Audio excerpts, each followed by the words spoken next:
afternoon, everyone. Well, I think it's fair to say we've had a really enjoyable and informative morning here today at the Osprey Hotel. I think huge credit needs to go to Sonia Kavanagh and the team in Kildare County Council and Jackie McNabb and her team at the local enterprise office for bringing it all together today. It doesn't happen on its own. A lot of work goes on behind the scenes. Thank you as well to Jim Power for emceeing today's events and moderating the panel's discussions.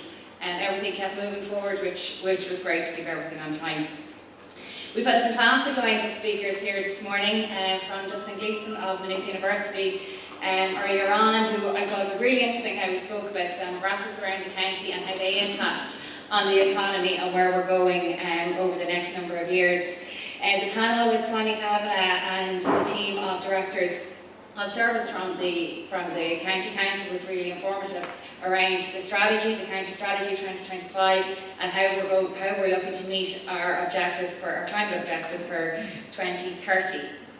I really enjoyed Leo Clancy's Chief Executive of Enterprise Ireland and how he talked about having the ambitious vision for businesses in Ireland over the next decade. And really the reason for optimism and that there's so much to look forward to. There will be challenges, but there is so much to look forward to. The panel discussion that was there a few moments ago I thought was really insightful and built on Mel Gray's points on attracting and retaining talent, and the importance of people in business. Nothing gets done without the people, and that goes across all sectors. So just then to say a few words then around the Chamber and what it is that we do. So County Kildare Chamber is the largest business representative organisation in the Mid-East region. We have over 400 member organisations that employ over 42,000 people across all sectors. As a Chamber, we continue to work to enhance opportunities for our members locally, nationally and internationally. And on the international front this year alone, we have had a number of trade visits from London to Geneva, Boston, and next month we will join the County Council on a trade visit to Kentucky.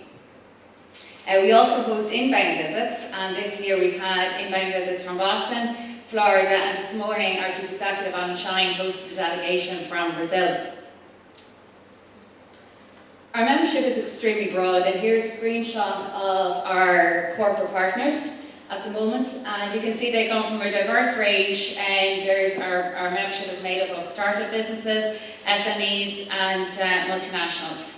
Kildare is a really attractive location for business in Kildare, as we've spoken about throughout the morning. The close proximity to Dublin brings challenges, but it also brings an awful lot of opportunities.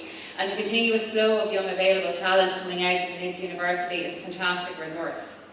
We're also really excited by the news there that the Innovation Campus has received planning permission to expand its campus. It aims to be a leading technological and innovation campus in Europe in areas such as artificial intelligence, robotics, quantum computing and semiconductors.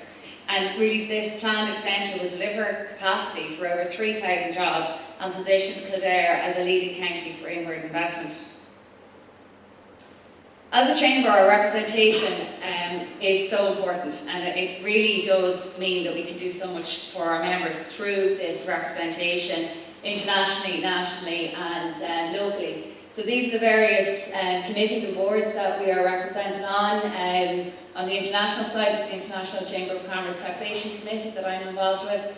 Chambers Ireland Board, there's the LCDC that's been spoken about today, the Kildare Leader Programme. So really there's a very wide range of boards and committees that we are involved on, and that means that we are fully involved, represented on everything that's going on that's relevant to Kildare in an economic sense. We led the first Irish Business Climate Challenge last year. That was launched by Altisha Clea Varadkar, and that had the participation of, I think it was around 80 businesses, and there were 3 different programs involved in that, and really the idea was to work with businesses to help them and their employees come up with ways that they could reduce their carbon footprint through their daily activities. It was a great initiative. It was really a resounding success. Our Policy Advisory Council, I suppose more and more the work of the Chamber really is around lobbying and representing the issues of our members to government at the highest level. And a key component of this is our Policy Advisory Council. It's made up of 17 business representatives from all sectors of industry throughout Kildare. So far this year we've met with Minister Simon Coveney, Minister Michael McGrath, and next month we'll meet with Minister Dara Cleary. So really we are getting the ear and the attention of the decision makers, which is really, really important. Every quarter we issue a member sentiment survey, and we've just released the report for our Q2 survey. And I suppose it's a couple of really busy, wordy slides there, and we'll be happy to share them. But really, just to pick out a couple of points is what the respondents said really clearly is that the biggest challenge facing business in Kildare is staff retention and recruitment. So really directly related to what's been spoken about here today.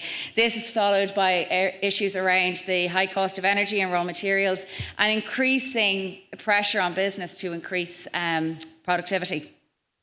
Respondents were also very clear that the biggest challenge for business is competitiveness and the availability of talent. Other issues such as rising interest rates, availability of finance, services, infrastructure, they all featured as well. Unsurprisingly, it's the same issues we're hearing over and over again, but they really are the issues to focus on. And the results of our surveys fed directly into our pre-budget submission that went into government there a couple of weeks ago in advance of the budget next month. Key areas of focus, unsurprisingly, included housing, energy, infrastructure, employment. Our key asks in these areas included a number of things, for example, to enhance the R&D tax credit, to enable it to really promote green technology, to increase the higher rate of income tax to an entry level of €45,000, to increase the employer apprenticeship grant up from €2,000 to €8,000. So they're just some of the things that would have been our asks, and I think there's copies of our pre-budget submission on the table there around the room. So I suppose as we look forward to 2024, it's hard to believe as it is that we're at that point. I think overall, things are very encouraging. There still remains some very challenging headwinds, but it is in a positive environment. And I suppose our focus in Kildare and the Chamber is to keep Kildare the location of choice for businesses, both existing businesses and potential businesses. And as a Chamber, we are here to support, promote and advocate business in Kildare as best we can. I hope you all enjoyed this morning and leave with some food for thought and ideas for your own businesses and workplaces. Thank you.